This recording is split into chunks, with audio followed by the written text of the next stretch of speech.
ते शिवसेना आणि महाराष्ट्र नवनिर्माण सेना यांची आघाडी, आणि ही आघाडीच सत्ताधाऱ्यांसमोर आव्हान उभं करेल आणि करत आहे. महाराष्ट्राला आणि मुंबईला जाग आणण्याचं काम ही आघाडी नक्की करेल. एका व्यासपीठावर दोन्ही नेते नक्की का नाही स्वरूप कसं असं आहे की आतापर्यंत कितीतरी वेळा माननीय उद्धव ठाकरे आणि माननीय राज ठाकरे एकत्र आले आहेत ना. डोममधल्या पहिल्या कार्यक्रमापासून ते अनेकदा एकत्र आले, एकमेकांच्या घरी गेलेत, चर्चेला बसलेत एकत्र बसून. याच्यापेक्षा तुम्हाला एकत्र येणं म्हणजे नक्की काय म्हणायचं?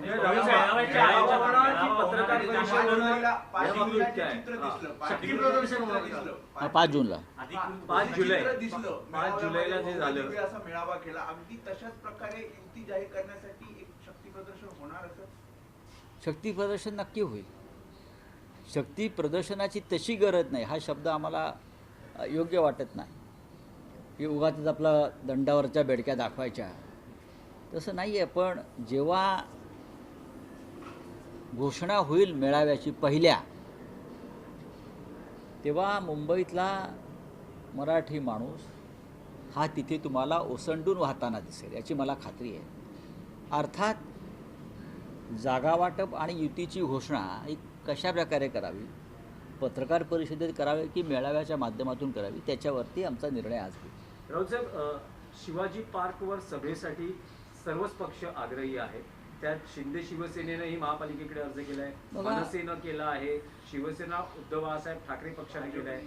तर सांगता सभा प्रचाराची ही शिवाजी पार्कवर व्हावी ही सगळ्याच पक्षांची इच्छा आहे. नाही, हे आत्ता यांना बुडबुड यायला लागलेले आहेत.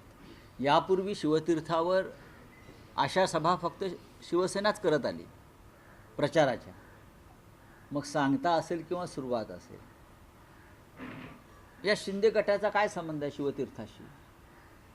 हां, शिंदे गटाचा शिवतीर्थाशी काय संबंध आहे त्याने एकदा सांगावं. अमित शहानी पक्ष तुमचा ताब्यात दिला म्हणजे तुमचा शिवतीर्थाशी संबंध नाही. तुम्ही अमित शहाची टेस्ट ट्यूब बेबी आहात, बरं का?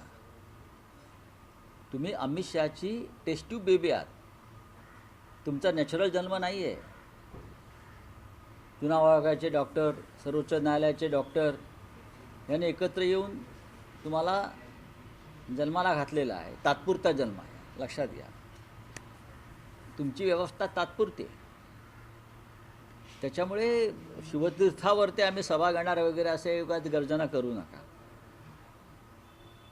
दुसरे भारतीय जनता पक्ष त्याने कधी सभा घेतल्या शिवतीर्थावर? सांगावं ना. शिवतीर्थाशी संबंध हा ठाकरेंचाच आहे.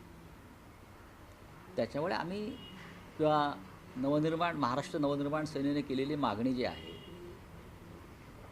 ही नैतिकदृष्ट्या आणि भावनिकदृष्ट्या योग्य आहे. जागा वाटपाचा पहिला टप्पा